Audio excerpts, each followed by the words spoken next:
Hi, everyone, and welcome to yet another episode of Ancient Warfare Answers. Thanks to the more than 100 of you that have now joined us on Patreon and are patrons of this podcast. Did you know that if you wanted to be a patron, you could go on to patreon.com/Ancient Warfare Podcast and join us. There are different levels, and you may even get a copy of the magazine. And if you ask a question, we may well end up answering it. That's what I'm answering, like this. So we have a question from Abram on Patreon. How fast could a legionary camp respond to a surprise attack? How long would it take the average legionary to don his armor? How quickly could commands be given and followed? And were certain people designated as firefighters? Jasper. Well, Murray, I'm afraid we have no historians who had a stopwatch and recorded this all for us. I could say that I've seen reenactors put on their equipment. It can be pretty quick, I think, although they usually have a lazy Saturday afternoon. Not a lazy Saturday afternoon, but they have a fun Saturday afternoon showing the punters what it's like to wear a Roman equipment. And, mail probably goes faster because it's like putting on a very heavy T-shirt, while a segmentata would take a little longer because somebody has to lace you up like a corset. I think I was thinking about this last time. One of the previous episodes, we talked about joining battle and how that seems to have been sort of either by mutual agreement or people are in their camps across from a valley and then they sort of march out and pick a time to go to battle. So there are actually not that many examples of a Roman legionary encampment being attacked. And yet you might argue that clearly the Romans worried about it because they built an encampment with a stockade and with ditches in front of it, and sometimes even traps in front of the ditches or between the ditches or in the ditches, to prevent an attack on the camp. And we could maybe add that it seems to be the case that at least in the sort of the northern regions of Europe, the attacking Celts and Germans weren't exactly great at attacking Roman camps and forts, such as during the Batavian Revolt, where then there are Batavians who have served in the Roman army and presumably have learned something about Roman siege procedures, and yet they have the greatest difficulty trying to get the Alaudae, Fifth Alaudae, out of their camp at Xanten or the Rapax, I forget. Anyway, that's not a surprise attack either. There's the attack at Flavum in AD 29 when the Frisians attack a Roman camp, and again, it seems to be they knew they were coming. Let's put it that way, and they can certainly get the Romans in trouble in camp. But in those cases, the Romans knew they were coming. It's just a matter of who's got the most men and who's got the most slingshot ammunition, so that you can last a while. The only example that I could find, but there may be more, but the one that I could find and I thought of anyway, is the Battle of the Sabis in 57 BC, I think, when Caesar's troops arrive on a hill above the river Sabis, the Selle, probably, not the Sambre, as it's often identified, and they are attacked by Celts in the process of building a camp, and Caesar specifically says that there was no time for the soldiers to put on their helmets and to take the leather coverings of their shields off of the shields and to put on their armor and get ready in proper formations. So that suggests it does take a while. I mean, it's not strange, even if the soldiers are somewhat, the 5,000 men legion is not a complete mess, and they're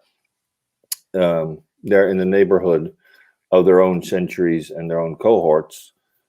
it does take a while for them to form up. But in that case, the soldiers just find the nearest standard and the nearest centurion and form up in battle line and have at it.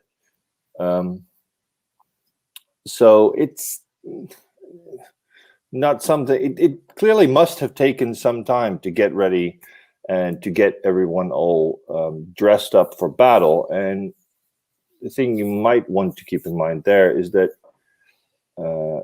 the idea that we get, the notion we get about ancient soldiers is that dressing up for battle, it's like in a Napoleonic battle too. The very fancy uniforms, they help your own morale, and plumes and shiny brassy or silvered helmets, they help boost your own morale, and they might impress the enemy.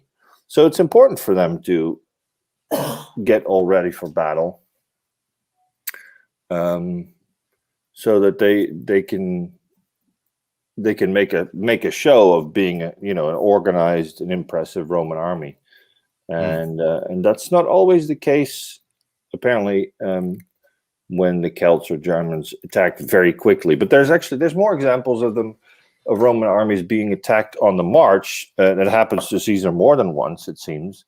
And we have other examples like Trasimene and, of course, the Teutoburg Forest, where a Roman army that is on the move and not expecting to fight is in bigger trouble than an army that is actually in a fort, where they are still organized by subunits. They are, all the legionaries camp in the same barracks or in the same strip of land with their centurion, and the various sentries are grouped by cohort. The headquarters are in the middle. So if something has to happen, it should be able to be, they should be able to respond pretty quickly, because everybody knows where everyone else is. And if an order has to go out from the Praetorium, it can reach everywhere pretty quickly. And it, even a legionary camp isn't that enormous, that couldn't be done pretty quickly. And then they have the barriers and the the ditches and the traps and the wall to delay the enemy long enough, presumably, for enough soldiers to get on the wall and start throwing slingshot and arrows and pila at the enemy trying to cross the onto the wall. I don't know. Have you gone to a Roman fort and shouted across them? I have.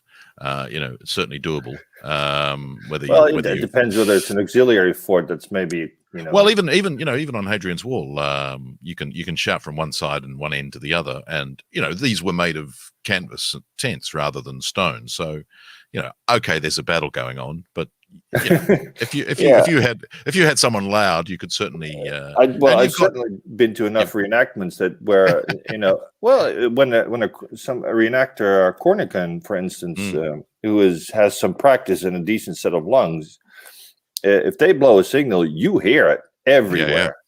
Yep. That is one loud signal.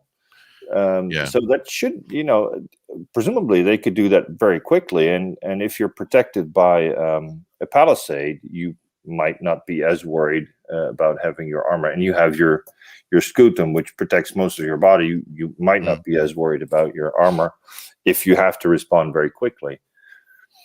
Yeah, I was thinking, there's the example of Spartacus, where, of course, the troops going against him don't form a camp and they are defeated. So that attack is sort of not quite the same. But in late Roman Empire, there's a criticism. One of the criticisms made of the legionaries at Adrianople is that they went into battle not wearing their armor.